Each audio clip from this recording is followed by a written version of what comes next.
হুসনুল খাতিমা অর্থাৎ ভালো বিদায়। কোনো ব্যক্তি যখন আমাদের থেকে বিদায় নিল, মৃত্যুবরণ করলো, তখন আমরা কিভাবে বুঝবো যে বিদায়টা ভালো ছিল এবং এই লোকটা আশা করি যে জান্নাতি হবে? এটা আমরা কিভাবে বুঝবো? প্রথমত বোঝার মাধ্যম হচ্ছে আন-নুতকু বিশ-শাহাদাতি ইনদাল মাউত। মৃত্যুর সময় যদি কেউ আল্লাহর জিকির করা অবস্থায়, আল্লাহকে স্মরণ করা অবস্থায় কিংবা শাহাদাত বাণী পাঠ করে যদি মৃত্যুবরণ করতে পারে, তাহলে আশা করা যায় যে এই মৃত্যুটা খুব ভালো মৃত্যু হয়েছে।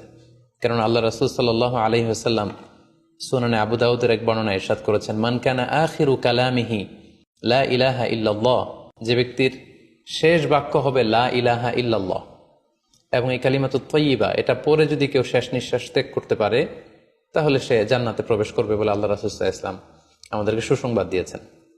তাহলে মৃত্যুর আগে কালিমা পরে মরতে পারা এটা একটা সৌভাগ্যের বিষয় এবং এটা একটা ভালো সাইন। পাশাপাশি বিশ্বাসী ব্যক্তিরা, ইমানদাররা যখন মৃত্যুবরণ করে তখন তাদের কপাল ঘেমে যায়। অর্থাৎ মৃত্যুর পরে মৃত ব্যক্তির কপালে হাত দিয়ে যদি আমরা দেখতে পাই যে কপাল ঘেমে আছে, ইটস সোয়েটিং, প্রচন্ড ঘামছে, এটা দেখেও আন্দাজ করা যেতে পারে বা ধারণা করা যেতে পারে যে মৃত্যুটা ভালো হয়েছে। কেননা সুনানে তিরমিজির বর্ণনায় আল্লাহ রাসূল সাল্লাল্লাহু আলাইহি ওয়াসাল্লাম ইরশাদ করেছেন, আল মুমিনু ইয়ামুতু বিআরাকিল জাবিন, বিশ্বাসীরা যখন মারা যায় তখন তাদের কপাল ঘেমে যায়।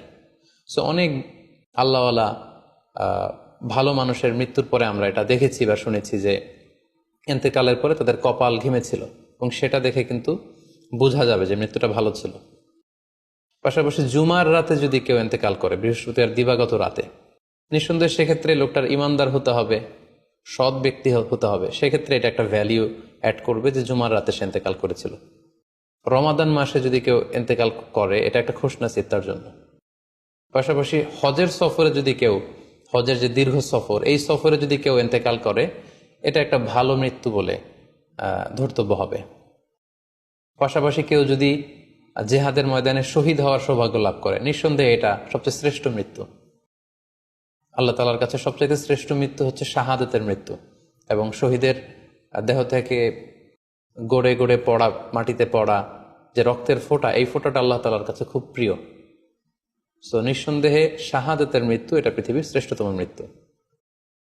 এবং সৎ কাজ করা অবস্থায়, কোনো আমলে সলেহ ভালো কাজ করা অবস্থায় যদি কারো মৃত্যু ঘটে, লেটস সে কেউ তেলাওয়াত করছিল, হি ওয়াজ রিসাইটিং দ্য হোলি কোরআন, ওই অবস্থায় তার মৃত্যু হয়েছে, কিংবা রোজা মুখে ছিল, সে অবস্থায় তার মৃত্যু হয়েছে, অথবা সেজদায় পড়েছিল, সেজদারত অবস্থায় তার মৃত্যু ঘটেছে, এগুলো হুসনুল খাতিমা অর্থাৎ ভালো বিদায় বা ভালো মৃত্যুর আলামত।